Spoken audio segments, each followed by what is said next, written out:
Since you all know कि अभी हम ब्लड रिलेशंस पढ़ रहे हैं, तो एक्ट बाय एक्ट हमने पढ़ाई कर ली है। अब हम पढ़ने जा रहे हैं सीन बाय सीन। अगर कुछ बातें जो मैं पहले से ही क्लियर करना चाहूँगा ताकि कोई भी मिसकंसेप्शन ना हो।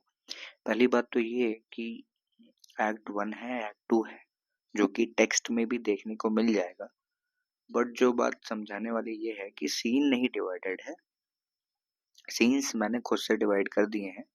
क्योंकि अगर जब भी ये प्ले परफॉर्म होता है, तो आपका अगर कोई भी प्ले परफॉर्म किया जाता है, तो उसमें अलग-अलग तरह से सेटिंग की जाती है और हर तरह की सेटिंग में सीन्स डिवाइड हो जाते हैं। तो इस तरह से सेटिंग्स को बाँटने में 5 तरह के सीन बँट पा रहे हैं मेरे से। अगर आप चाहें तो और फर्दर सीन्स में भी डिवाइड कर सकते हैं और पढ़ाई आगे कर सकते हैं। लेकिन मैंने जिस तरह से बाँटा है, इस तरह से 5 सीनों में बाँट लिया है और मैं बात करूँगा कि कैसे, किस सीन में क्या-क्या होता है, क्या इम्पोर्टेंट हुआ, जिससे आप बिना पढ़े भी इस प्ले को पूरा पढ़ लें। तो this video is basically a time saver. इसमें हम सिंबोलिज़्म भी बात कर लेंगे, इंसिडेंट्स मेन इंसिडेंट्स भी बात कर लेंगे और हम ये भी देख लेंगे कि जेंडर रोल क्या है, कि क्या डिपिक्ट करने की कोशिश की है शैरन पोलॉक ने एज़ अ फेमिनिस्ट राइटर या फिर एज़ अ कह सकते हैं कि कैनेडियन लिटरेचर में कैसे उन्होंने एक मास्टरपीस ऐड कर दिया बाय हर राइटिंग, जो कि है blood relation by Sharon Pollock. और the one and only thing ये है कि this play is murder mystery play, और in fact it is a beautiful masterpiece of murder mystery play. तो एक 1.5 मिनट का वीडियो, इस वीडियो में इंट्रोडक्शन इज ठीक ठाक सा। Let us begin without wasting any further time. तो सीन 1 में जो सिंबोलिज्म देखने को मिलते हैं या फिर जो इंपॉर्टेंट इंसिडेंट देखने को मिलेंगे, वो पहला तो है लॉक डोर्स का। लॉक डोर्स का यानी कि दरवाजे सारे बंद रहते हैं। इससे सीधे सीधे पता चलता है कि लिजी जो है, जो कि फ्री सोल है, यानी कि उसको आज़ादी चाहिए, लेकिन उसको समाज ने बांध करके रखा है, उसके खुद के फादर ने उसको बांध के रखा है और होम और सोसाइटल एक्सपेक्टेशंस के बीच में बेचारी फंस के रह गई है। इससे पता क्या चलता है कि उसको लैक ऑफ ऑटोनॉमी हो गया है विक्टोरियन वुमेन, जो कि विक्टोरियन वुमेन झेला करती थी कि विक्टोरियन एज में वुमेन्स को बहुत ज़्यादा आज़ादी नहीं मिलती थी। और ऑटोनॉमी का मतलब ये है कि अपने मन से वो कोई भी फैसला नहीं ले पाती है। बेसिकली बीइंग इन इंडिया, आप भी ये फेस करते होंगे कि जब भी आप अपने मनमाना बहुत ज़्यादा काम करते हैं, तो आपको आवारा ठहरा दिया जाता है। That is simple. T ritual, इस पे मैं पहले ही बात कर चुका हूँ। जिन्होंने वीडियो नंबर 1 देखी होगी, जिन्होंने वीडियो नंबर 2 देखी होगी, उन्हें पता होगा कि लिज़ी के सिविलिटी के ऊपर सवाल उठता है कि बेसिक मैनर और एटिकेट्स नहीं है कि एक जो महिला होती है उसको कैसे टी सर्व करनी चाहिए और किस तरह से काम करना चाहिए ताकि समाज में उसकी इज्जत और परिवार की इज्जत ना उछले। The tea ritual resurfaces as a symbol of forced civility and the trivial concerns women are expected to embody, कि women से कैसे expectation रखी जाती है कि women अच्छे से काम करेंगी।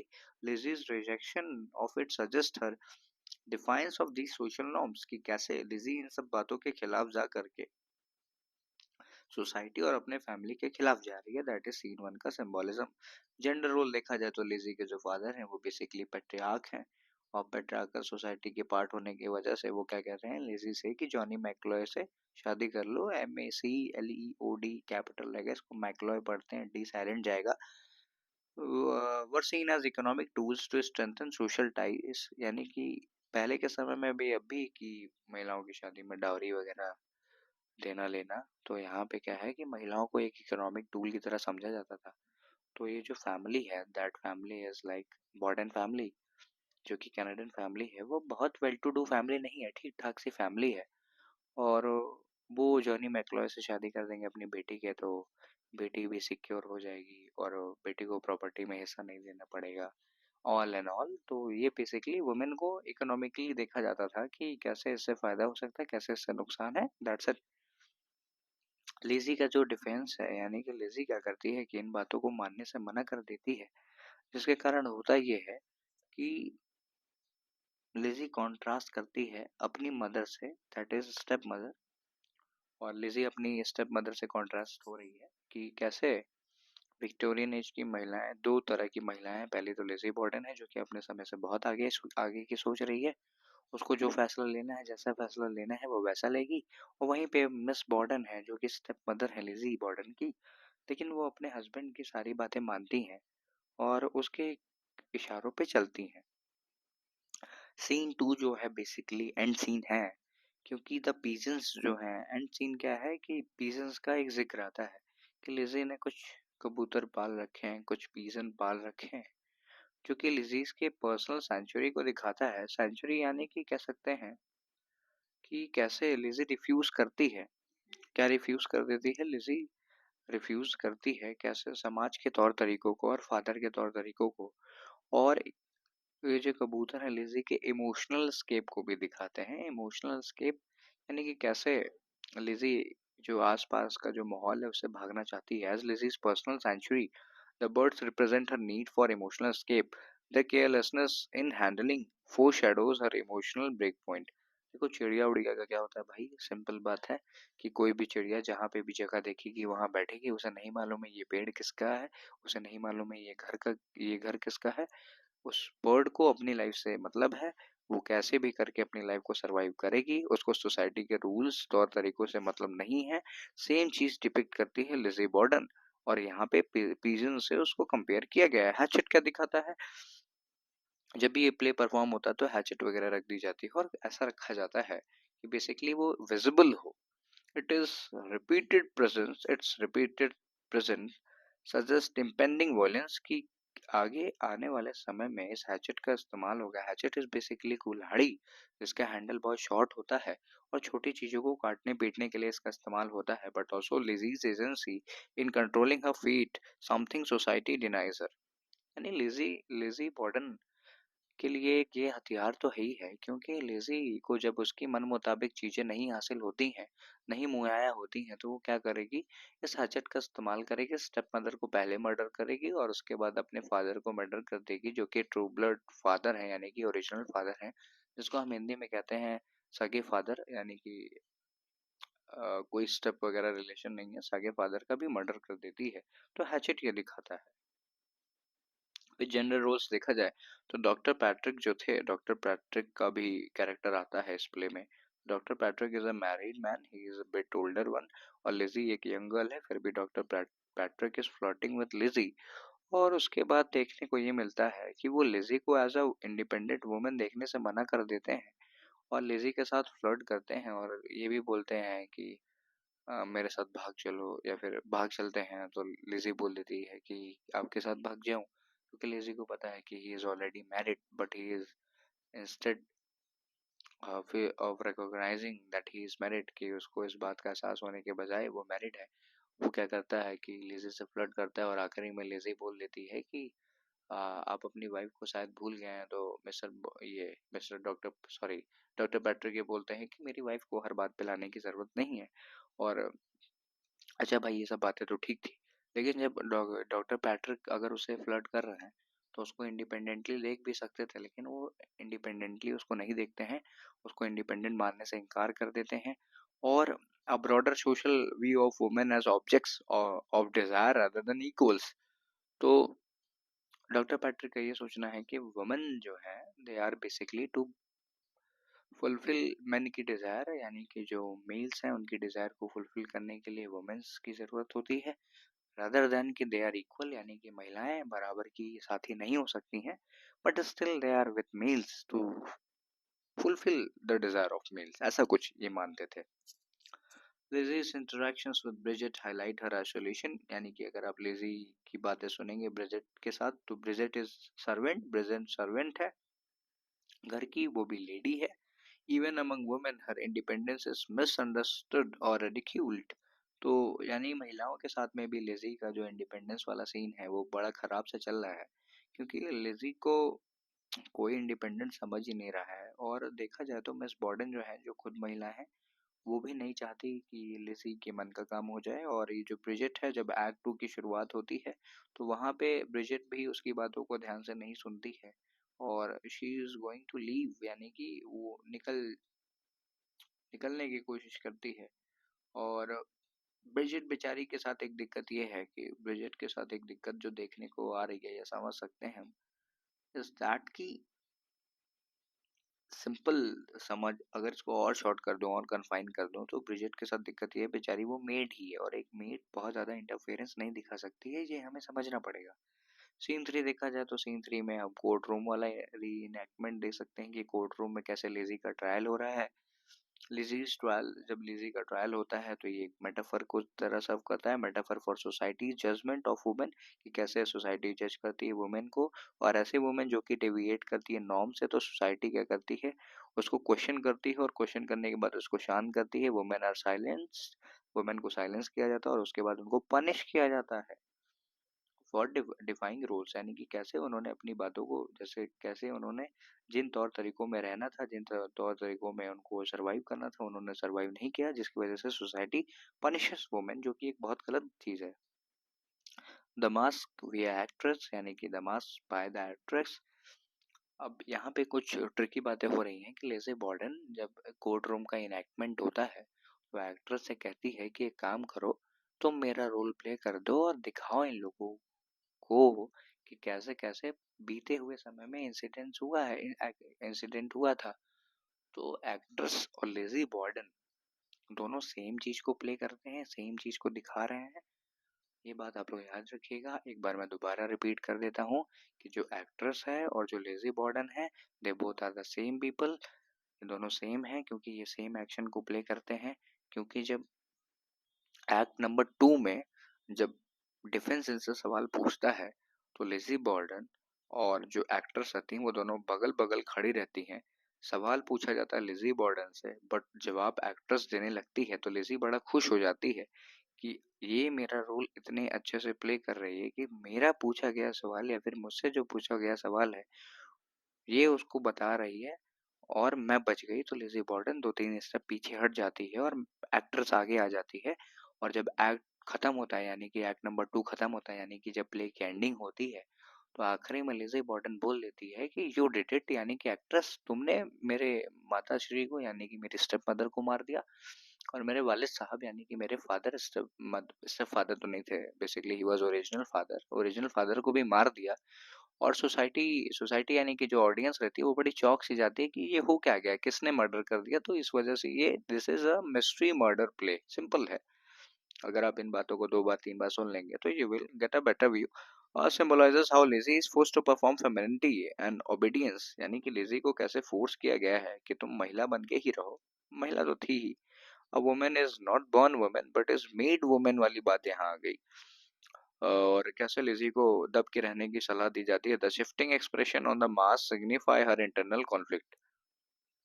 और कैसे कैसे लिजी के साथ परिवर्तन आता जाता है, लेजी बेचारी फंसती जाती है। लेजी जो कि बहुत प्योर सोल रहती है, बड़ी ही इनोसेंट रहती है, लास्ट में ही मर्डर करना पड़ जाता है उसको, अपने फादर का भी। और वो अपने फादर के साथ बड़ी ही इंटरेस्टेड रहती है। फादर के साथ इंटरेस्टेड होने का मतलब ये है कि वो उनके ऑफिस में कंट्रीब्यूट करना चाहती रहती थी, वो उनके बिजनेस को संभालना चाहती थी, वो उनके फार्म को हैंडल करना चाहती थी। फिर भी जब उसे ये सारी चीज़ें हासिल मुकम्मल नहीं हुई तो उसने क्या किया, उनका मर्डर कर दिया। तो यानी कि कैसे एक प्योर सोल जो थी वो एक करप्ट सोल बन गई। और इसमें उसकी कोई गलती नहीं थी, लेकिन हाँ गलती भी उसी की थी क्योंकि भाई वो मजबूर हो गई। जेंडर रोल्स देखा जाए सीन नंबर 3 में तो Lizzie's ambiguous guilt revolves around the societal expectations. Lizzie को जो गिल्ट है वो इस बात का है कि कैसे उसके फादर उसका सपोर्ट नहीं कर रहे हैं, और सोसाइटी कैसे उतना ज्यादा एक्सपेक्ट कर सकती है कि क्या सोसाइटी सोचेगी। लिजी को इस बात का गिल्ट नहीं है कि क्या उसने क्राइम किया या क्या नहीं किया। मोर देन एक्चुअल क्राइम, देखो यहाँ पे भी लिखा हुआ है कि लिजी को क्राइम का गिल्ट नहीं है। लिजी को गिल्ट इस बात का है कि कैसे उसके फादर उसको इस तरह से ट्रीट कर रहे हैं और उसकी ही बात नहीं समझ रहे हैं, और कैसे उसके घर की महिलाएं ही उसकी बात नहीं समझ रही हैं। और इस वजह से उसको ज्यादा गिल्ट है कि उसकी बातें नहीं सुनी गई, इस बात का उसको ज्यादा गिल्ट है रदर देन इस बात का गिल्ट होने से कि उसने क्राइम कर दिया। Her guilt stems for refusal to conform. Miss Borden का क्या है, मिस बॉर्डन क्योंकि स्टेप मदर है भाई, तो आप समझ ही सकते हो कि स्टेप मदर का कैरेक्टर कैसा होता है। तो मिस मॉर्डन जो है वो कंडेम कर रही है लिजी को। और एक सेकेंड, इंटरनलाइज मिसगनी, यानी कि एक तरह से देखा जाए तो मिसेस बॉर्डन जो है वो रिप्रेजेंट करती हैं महिलाओं को, वो भी ऐसी महिलाओं को जो हेजीमनी सपोर्ट करती हैं। यानी कि कई सारी ऐसी महिलाएं हैं जो चाहती हैं कि पुरुष प्रधान समाज ही उनके ऊपर राज करे। तो मिसेस बॉर्डन सीन नंबर 3 के आसपास में जब आप देखेंगे कि ये सारी बातें हो रही हैं, तो मिसेस बॉर्डन के कन्वर्सेशन से यही पता चल पा रहा है कि वो उनके हस्बैंड जो कर रहे हैं, सोसाइटी उनसे जो चाहती है, जिस रोल को वो प्ले कर रही हैं, उससे वो बड़े खुश हैं, उन्हें कोई दिक्कत नहीं आ रही है। Scene number 4, it is last second scene जिसको मैं डील कर रहा हूँ, द फाइनल कन्फर्टेशन। तो सीन नंबर 4 का अगर हम सिंबोलिज्म देखें, तो यहाँ पे समझ में आएगा कि सीन नंबर 4 में जो सिंबोलिज्म है, द फाइनल कन्फर्टेशन, यहाँ कन्फर्टेशन ये लिखा है, Lizzie's arguments with her father and Miss Borden symbolise her struggle against societal and familiar constraints. यानी भाई लिज़ी रेबिलियस सी है, तो वो लड़ाई कर रही है अपने फादर से और मिस बॉर्डन से। उसके बाद ब्रोकन प्लेट्स, जब वो प्लेट को ब्रेक कर दी थी, तो सीधे सीधे पता चलता है कि लिज़ी बहुत ही रेबिलियन है। The act of breaking plates signifies Lizzie's rebellion against the domestic sphere, यानी कि लिज़ी अपने घर में ही सेफ नहीं फील कर रही है, लिज़ी की बातें जो हैं उसके घर में ही नहीं सुनी जा रही हैं। And her rejection of roles force upon her, तो Lizzie is not basically happy with the roles जो उसको असाइन किए गए हैं। और इसकी वजह से क्या होता है कि वो प्लेट्स वगैरह ब्रेक करने लगती है। तो एंड्रयू बॉर्डन क्या कह रहा है, एंड्रयू बॉर्डन बार बार जोर डाल रहा है कि भाई तुम शादी कर लो। एंड्रयू बॉर्डन इंसिस्टेंस, और इंसिस्ट कर रहा है बेचारी को, क्या कह रहा है, क्या इंसिस्ट कर रहा है, ये देखने लायक बात है। On marrying Lizzie off to secure property highlights how women were used as pawns in patriarchal system, की कैसे एंड्रयू बॉर्डन क्या करेगा, प्रॉपर्टी को सिक्योर करने के लिए अपनी बेटी को जॉनी मैक्लॉय से शादी करा देगा। और उसको इस बात से कोई मतलब नहीं है कि उसकी बेटी क्या चाहती है बेसिकली। तो एक तरह से वुमेन्स का इस्तेमाल मोहरों की तरह किया जाता था पहले के समय में। Lizzie is please to manage her father's finances, एक इंस्टेंस ये भी आता है कि जब हैरी एंड्रयू एंड्रयू ब्रॉडमैन से ब्रॉडमैन नो सॉरी सॉरी जब हैरी एंड्रयू बॉर्डन से क्या करता है कि साइन करा लेता है उसका विल, विल को साइन कराता है चालाकी से, बोलता है कि मैं तुम्हें 20% दे दूंगा, तुम्हारे फार्म को बेच दूंगा, फार्म में लेजी को हिस्सा मत दो, फार्म में दूसरे लोगों को हिस्सा दे दो, लेकिन लेजी को इसका पार्टनर बताओ बनाओ। और लेजी ये सारी बातें सुन लेंगी तो बड़ी गड़बड़ हो जाएगी। तो लेजी ये सब कहीं ना कहीं से सुन जाती है, तो फिर उसको डाउट हो जाता है, तो वो आगे पूछती है कि अपने जेब में आपने क्या कागज क्या रखा है, तो वो विल ही होता है। और वो चाहती है कि मैं आपके बिजनेस डील करूं, मैं आपके बिजनेस में हेल्प कर सकती हूँ, मैं आपके बिजनेस नहीं, एक तरह से ऑफिस कह सकते हैं, मैं आपके ऑफिस में हेल्प कर सकती हूँ, मैं आपके फार्म को मैनेज कर सकती हूँ, मैं भी आपके साथ वही मैनली काम कर सकती हूँ जो कि आप मेल्स करते हैं ऑफिस में, तो मुझे इतना इंफीरियर दिखाने की जरूरत नहीं है। तब भी वहां पे एंड्रयू बॉर्डन, यानी कि जो उसका फादर है मिस्टर बॉर्डन, वो मना कर देता है कि नहीं ऐसी कोई जरूरत नहीं है, तुम जो कर रहे हो वही करो, और हो सके तो शादी कर लो। और एक चीज जो मैंने देखी और जो मैंने बड़ी मुसलसल समझ में आई कि मिस्टर बॉर्डन को कहीं ना कहीं ये बात पता थी कि उसकी जो बेटियां थी वो शादी नहीं करेंगे, स्पेंसर रह जाएंगी। और इस वजह से वो हैरी को एक बार ये भी बोलते हैं कि यार देखो यार, तुम मेरा फार्म तुम मुझसे साइन करा ले रहे हो, लेकिन मेरी बेटियों का आगे क्या होगा, क्योंकि मुझे पता है कि they are not going to get married. बहरहाल अगर आप पूरा प्ले पढ़ेंगे तो you will get a better glimpse. बाकी मेरा काम तो समराइज करना है। इफ यू आर हियर, मेरी जिम्मेदारी बनती है कि मैं आपको सारी चीजें इन डिटेल बता दूं ताकि आपका काम बन जाए। सीन 5 दैट इज क्लाइमैक्स वाला सीन, यानी कि सारी चीजें यहीं पे होंगी। सिंबोलिज्म क्या है, हैचेट्स का यूज हो जाता है। हैचेट के यूज होने का मतलब है कि कुल्हाड़ी सच में इस्तेमाल हो जाती है। एक चीज जो मैं आपको बता दूं, that is very very personalise detail, कि नंबर 1 का जो मर्डर होता है वो बेसिकली पीजेंस का होता है। नंबर 2 का जो मर्डर होता है वो एक पपी का मर्डर होता है। पहला और दूसरा मर्डर करने वाले एंड्रयू बॉर्डन है। तीसरा मर्डर जो होता है वो स्टेप मदर का होता है, लिजी लिजी बॉर्डन करती है। चौथा मर्डर जो होता है that is basically of Andrew Borden, यानी कि फादर साहब का मर्डर हो जाता है। तो what we get to know is, ये 3 और 4 वाला जो मर्डर है, यानी स्टेप मदर का और फादर साहब का, वालिद साहब का, तो these are the two important murders. इसी वजह से इसका नाम पड़ता है twin twin murder case of Massachusetts में। ये इंसिडेंट हुआ था यूएसए में, यूएसए का मैसेच्यूसेट्स में ये इंसिडेंट हुआ था। और ये एक असली असली कहानी पे आधारित है, ये कोई मनगढ़ंत कहानी नहीं है। और क्योंकि यूएसए और कनाडा शेयर बॉर्डर्स, तो शैरन पोलॉक ने ये कहानी पिक की और बहुत ही अच्छे से डिपिक्ट किया, and she changed it into a drama, and it is very successful drama, it is very powerful, it is very successful, and it is a masterpiece actually. तो हैचेट का यूज होता था culmination as a murder weapon represents Lizzie's ultimate rebellion against societal and familiar operations. Lizzie ultimately बगावत कर ही देती है और अब क्या करती है वो बेसिकली करती ये है कि मार देती है। किसे मार देती है? मारती वो अपनी मम्मा को है, दैट इज स्टेप मदर, और अपने फादर को भी निपटा देती है against her societal and familial oppressors. यानी कि जैसे सोसाइटी उसको रिप्रेस कर रही थी, यानी सोसाइटी में आ जाते हैं हैरी और आ जाते हैं डॉक्टर पैट्रिक। और एक तरह से देखा जाए तो हैरी भी डॉक्टर पैट्रिक को पसंद नहीं करता था, but doctor Patrick was a good human being. जब हैरी आता है तो डॉक्टर पैट्रिक उसके तरफ हाथ तो बढ़ाते हैं, बट हैरी रिजेक्ट कर देता है, हैरी उनसे हाथ नहीं मिलाता। It is both an act of destruction and liberation. यानी कि देखो भाई, लिजी ने मर्डर तो कर दिया तो ये डिस्ट्रक्शन है, लेकिन ये उसका लिबरेशन भी है, कहीं ना कहीं वो फ्री हो रही है। बाद में भले उसको कोर्ट वगैरह में बुलाया गया है। बर्ड्स डेथ क्या सिंबलाइज करती है? खैर ये तो पहले आ गया था, ये जो एक्ट है, सॉरी फॉर दैट, थोड़ा सा गड़बड़ हुआ है मेरे से अभी यहाँ पे। दिस बर्ड्स डेथ वाला जो पार्ट है that is part of act number 1। क्योंकि भाई अब सीन 5 में हम बात कर रहे हैं, सीन 5 में हम बात कर रहे थे डेथ की, तो यहाँ पे ऐड कर तो दिया है मैंने, लेकिन अगर मैं सच सच बताऊं या फिर सही से बताऊं, इसमें सच बोलने वाली बात क्या है, सही जो बात है वो ये है कि ये जो बर्ड्स की डेथ है वो होती है एक्ट 1 में।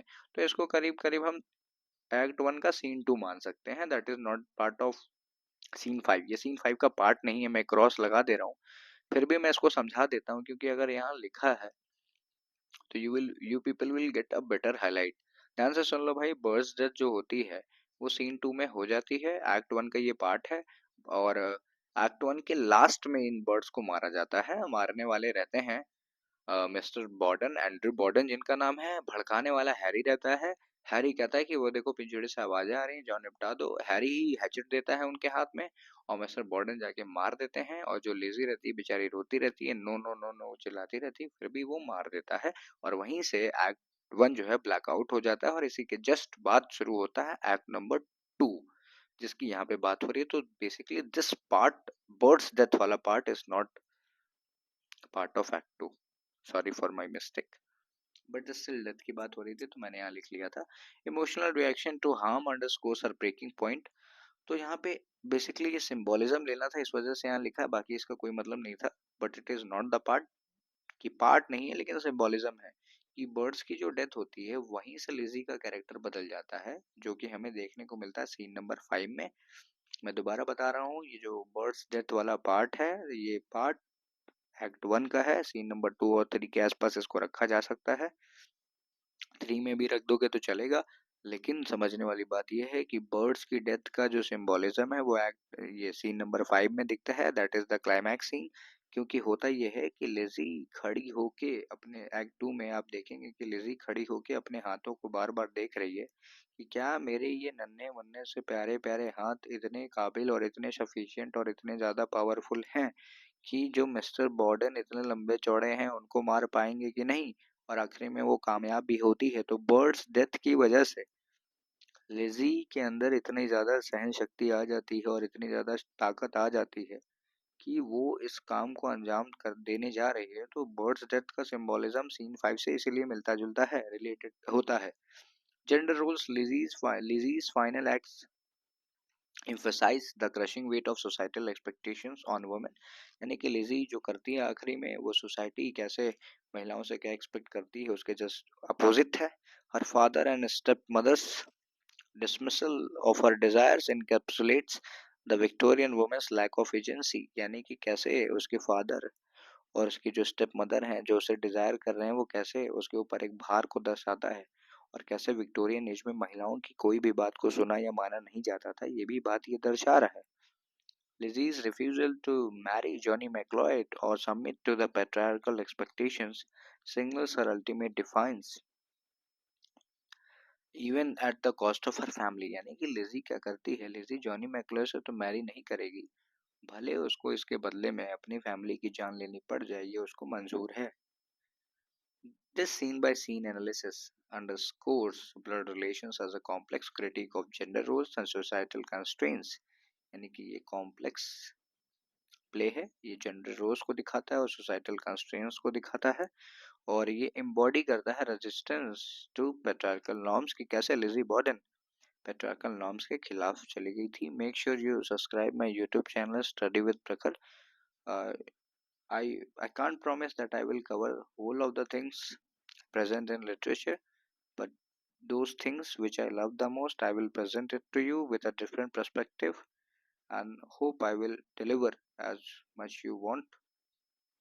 तब तक के लिए subscribe it, hoping to see you soon. और एक छोटा सा प्रॉमिस मैं ये करके जा सकता हूँ कि मैं कैरेक्टर वाइज कि लिजी लिजी के बारे में क्या बातें इंपॉर्टेंट है जो जाननी चाहिए, हैरी के बारे में क्या बहुत बातें हैं जो बहुत ज़्यादा इंपॉर्टेंट है, मिस्टर बॉर्डन, मिसेस बॉर्डन, एमा, ब्रिजेट, इन सब के बारे में जो जो मेन कैरेक्टर है, इवन डॉक्टर पैट्रिक, तो इन सब के बारे में जो मेन कैरेक्टर है वो भी मैं बता दूंगा, इनके कैरेक्टरिस्टिक्स को भी मैं बता दूंगा। इससे काफ़ी ज़्यादा आसानी हो जाएगी और आपको बहुत मेहनत नहीं करनी पड़ेगी। करीब 1 से 1.5 घंटे का अगर आपने समय दे दिया तो बिना प्ले को भी पढ़े आप प्ले को पढ़ लोगे। So here we are ending this video. Thank you for watching and we people are family. Hope so meet you soon.